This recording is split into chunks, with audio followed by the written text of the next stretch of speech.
Okay, so today we're going to look into this linear function modeling question. A metal plate is put into an acid bath where the acid slowly dissolves the metal. At various times in minutes, the mass of the metal is taken and the percentage dissolved away is recorded. After 200 minutes in the bath, 1.44% of the metal has dissolved, and 2.56 of the metal is dissolved after 450 minutes. Consider a linear model of the situation that relates the time t in minutes to the percentage p dissolved. So the first thing we should do is to somehow underline or just bring forward the information that we take from the problem, right? So 200 minutes in the bath, 1.44%, so we can fill that in the table. And 2.56%, we have 450 minutes. We still don't have how long it takes us to dissolve 100%, but we can do that later. So determine the equation of the model P of t. The first thing, since we're talking about a linear model, that we have to do is to find the slope. So the slope, y2 minus y1, x2 minus x1, rise over run. So which one is x, which one is y? So if we are familiar with function notation, we know that P of t means that P is a function of t. So P is dependent on t. That makes t the independent variable, which is x, and P would be the dependent variable, which is y. So y2 minus y1, we can do 2.56 minus 144 over 450 minus 200. We have 2.56 minus 1.44 divided by 450 minus 200. Notice that I forgot the parentheses here. If I don't put parentheses here, I'm only dividing this part by 450, not by the subtraction of them. So we want to insert parentheses here, and we want parentheses at the end as well. Okay, there we go. Our slope is 0.00448. And the equation, now that we have the slope and we have 2 points, the fastest, more efficient way to find this equation would be using the point slope formula.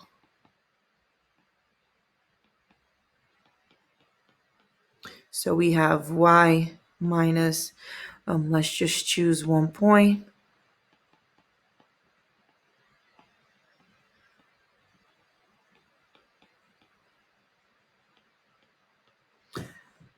Y minus 1.44 is equal to 0.00448x minus, what is 200 times 0.0448? 0.896, and then we add 1.44 to both sides. This one is negative, plus, of course, 1.44.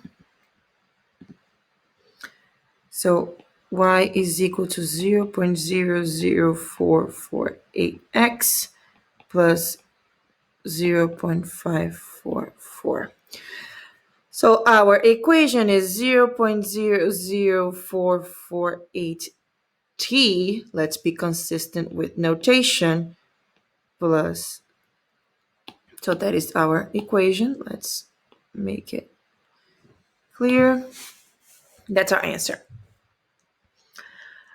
Let's sketch this. I recommend sketching the graph on your GDC. X values to go from 0 to 23,000 and Y values from -5 to 120. So let's do that. Our equation is 0.00448. plus 0.544. And if we graph it, we see that it looks a little bit weird because our window is not adequate. So it's telling us to put x values from 0 to 23,000.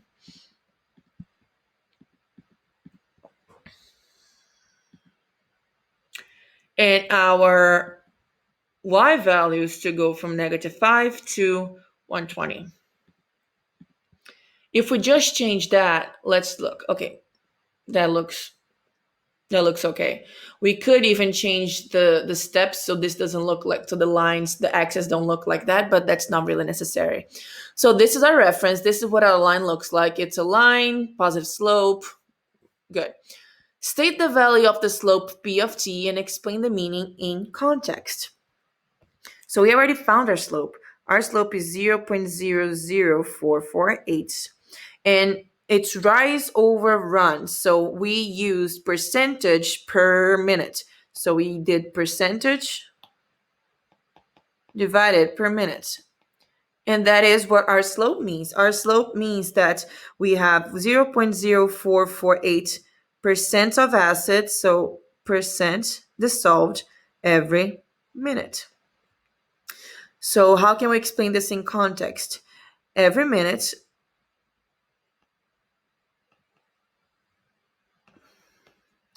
0.00448% of the acid, of the metal,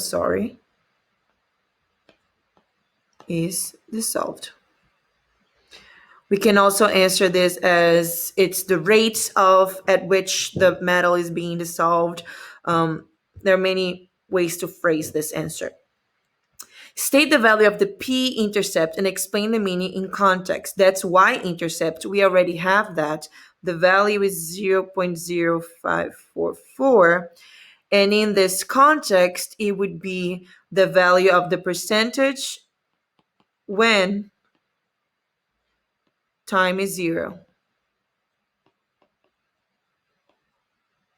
Or the initial amount of metal dissolved.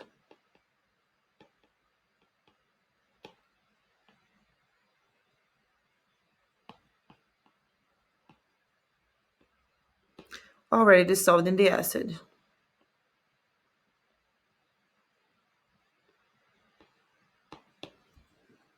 Okay? State the value of the t-intercept and explain the meaning in context. So if our y-intercept is the percentage when t is 0, our t-intercept is going to be the time when the percent is 0. So what would be the time? We don't have that yet. So we want what time when we have 0%. So we can use our equation.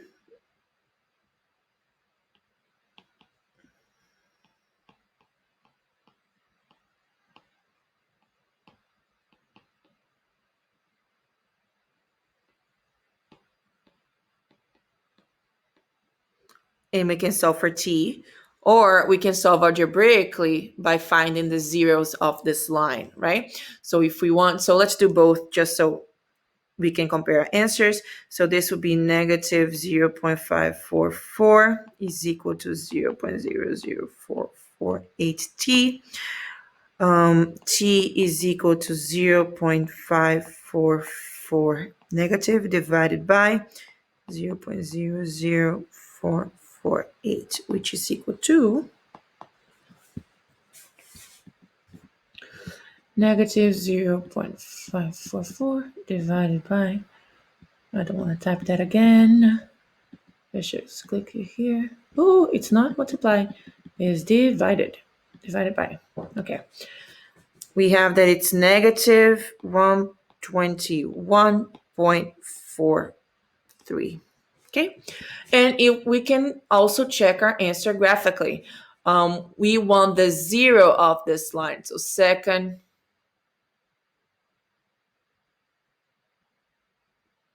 calc 0. Left bound, where our left bound is going to be something before the 0. So here we still don't have a negative value. So I have to go a little bit further. Okay, this is left bound. And right bound is a little bit later. Negative 121.43. We are correct. What is the meaning of this in context?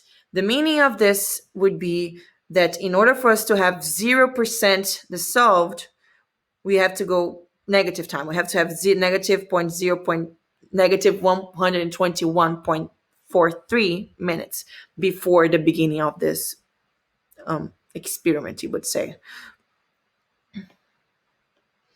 That in order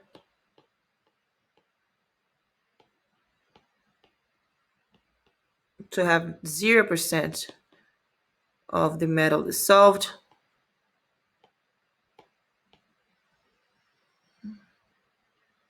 oops, it doesn't show there, of the metal dissolved,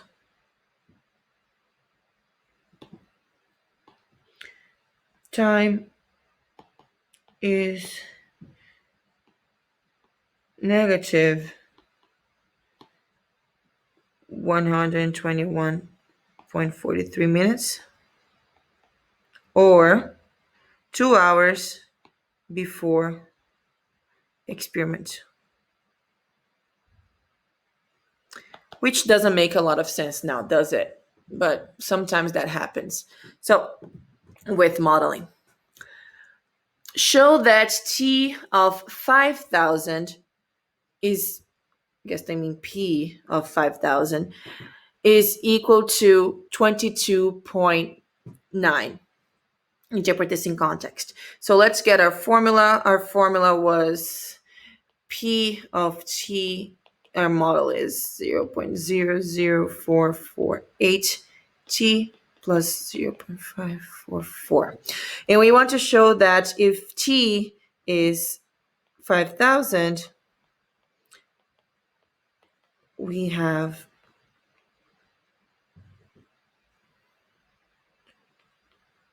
5,000. We have 22.9% dissolved. Let's see if that's true, if we really have that. 0.00448 times 5,000 plus 0.544. 22 so P of is equal to 22.944, which is approximately 22.9. We have shown that this is the case, and now interpret this in question. When time is 5,000 minutes,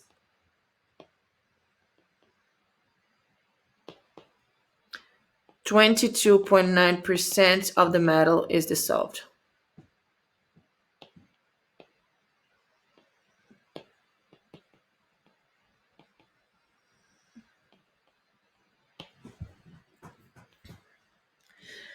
Determine the percent that has dissolved after 12,000 minutes. So again, P of 12,000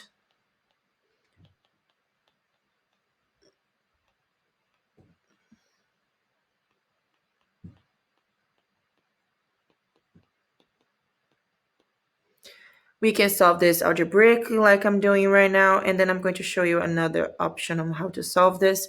So let's just use this that we already typed. So I have to type things again. We want 12,000 instead of 5,000. We need another 0. We can insert another 0 instead of typing everything again. And it's going to be 54.3%. We can also use our graph, and we can use X. Oops. We can also use our graph. Where is our graph? And we want, second, calculate a value. We want when X is equal to 12,000. And you will give us the value of Y. You can just go second calc value, put whatever value we want for x, and it will give us the answer. We are correct. Determine that's the percent. Okay. Determine how many minutes have passed when 50% of the metal remains. Now we want the percent to be 50, and we are trying to find the time.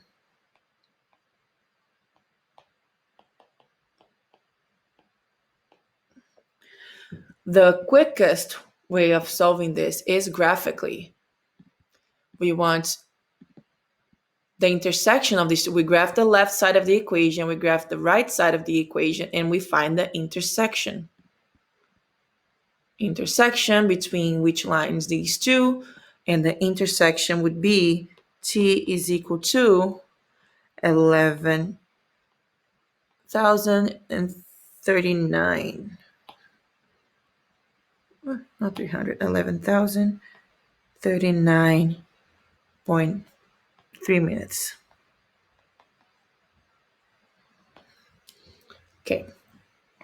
In a practical sense, what is the range of possible p values? So in a practical sense, p is percentage, right? If we're talking about a metal that is dissolved in something else, we either have all the metal, nothing is dissolved, or all the metal is gone and 100% of it is dissolved. So in a practical sense, we have that p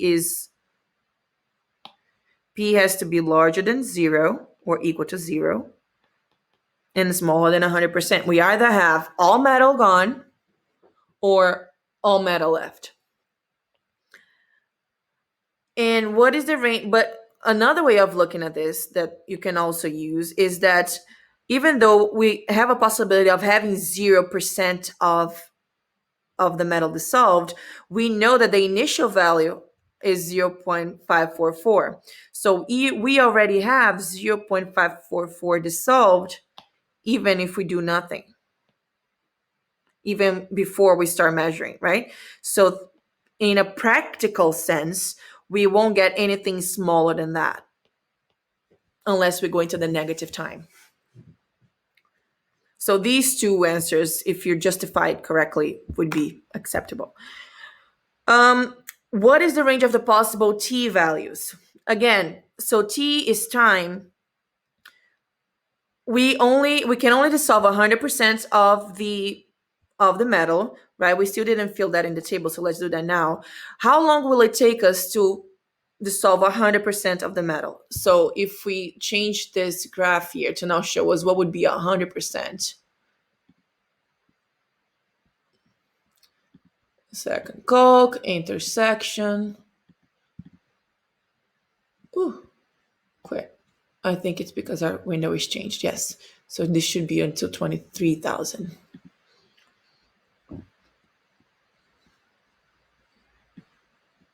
So let's go second calc, intersection. There we go. So our value for 100% to be dissolved is 22,200. So that would be actually our maximum t value, because after 100% is dissolved, I mean, there's no point in continuing measuring the time, right? One would argue that we can continue measuring the time if nothing else is happening, but it will no longer fit our model. Okay. And t, time, it can start only as 0. We are not going to start, even though the time for us to have 0% would be negative, we can't really measure the negative time. We can only consider it to be time before the start of the experiment. So these would be the possible values of this model. Discuss the many limitations and errors of this model. So the main one would be that we are assuming that the rate is constant. That the rate at which the metal is dissolved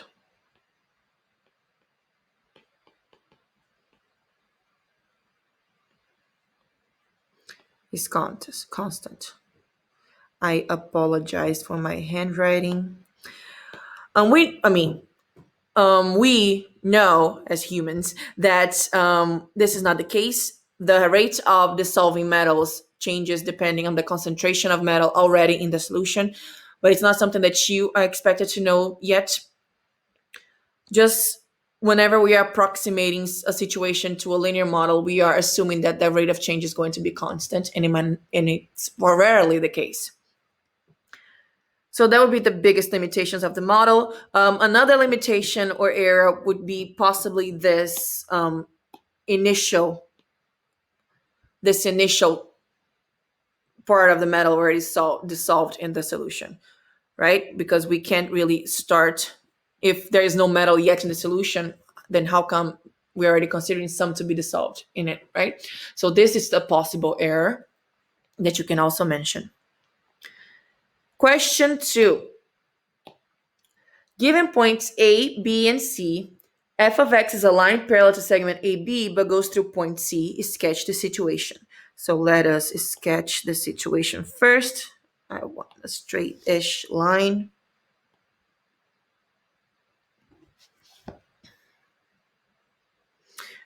We don't have negative y's that are as large, so we can do this. Okay.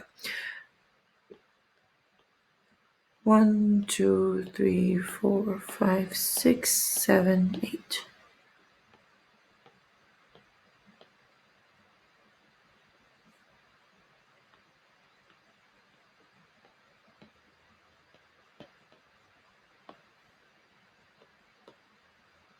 Okay.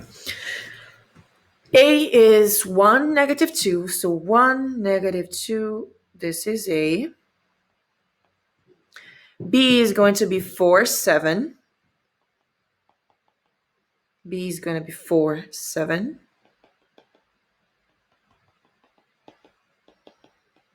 B.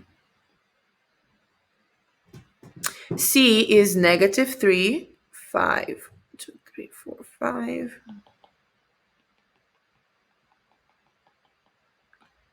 This is C. So let us put the coordinates. I mean, it's a sketch. We don't have to. So since it's a sketch, it doesn't have to be that exact, but just the more accurate we make our sketch, the easiest it will be to see the situation correctly. F of x is parallel to segment AB, so let's sketch AB. Good enough. And then f of x, we're going to make it red. It's parallel, that means same slope. Can we even? Okay, so same slope, kind of like, oops, again. So a little bit like this. Close enough. Okay, and this is f of x. Write down the value of m. So the slope, since they're parallel, the slope is the same.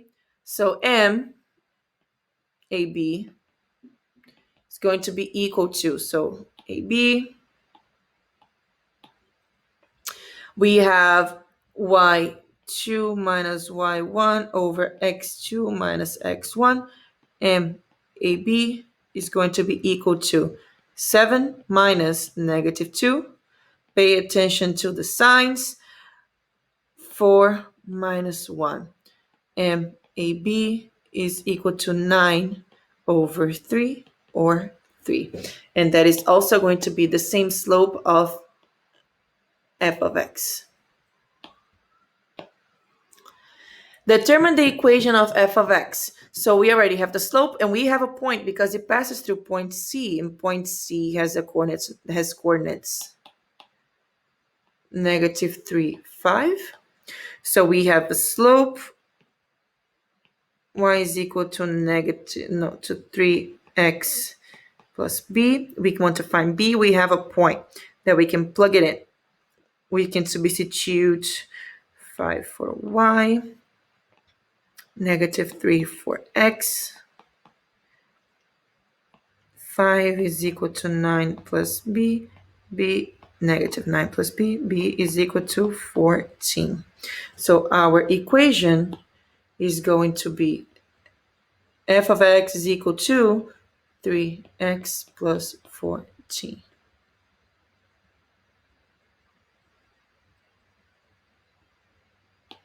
When I save this, when I save the PDF, it's going to be hard for you guys to see if I keep it like that. Okay.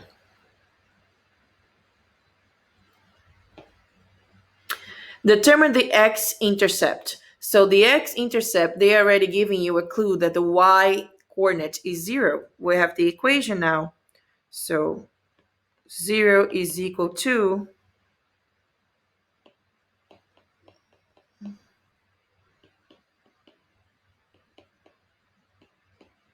and that's it.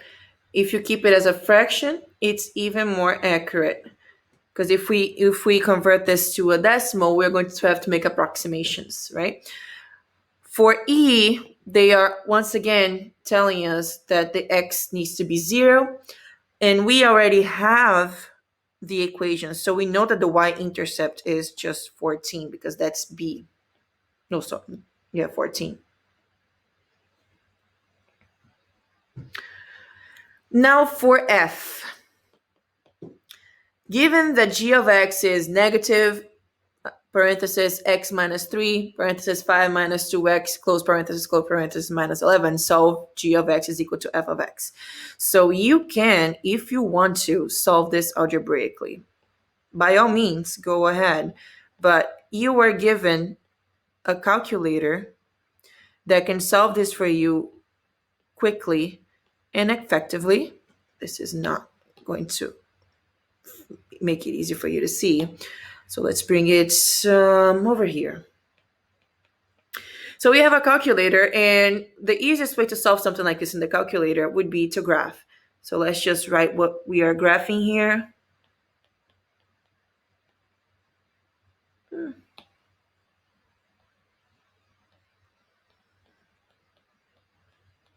Is equal to f of x, which is 3x plus 14.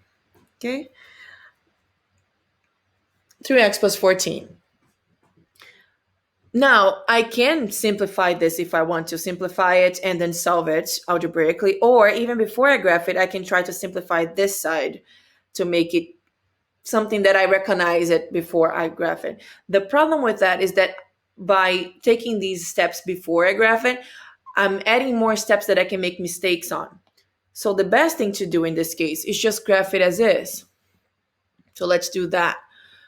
So minus x, we have to use parentheses exactly as they're given to us.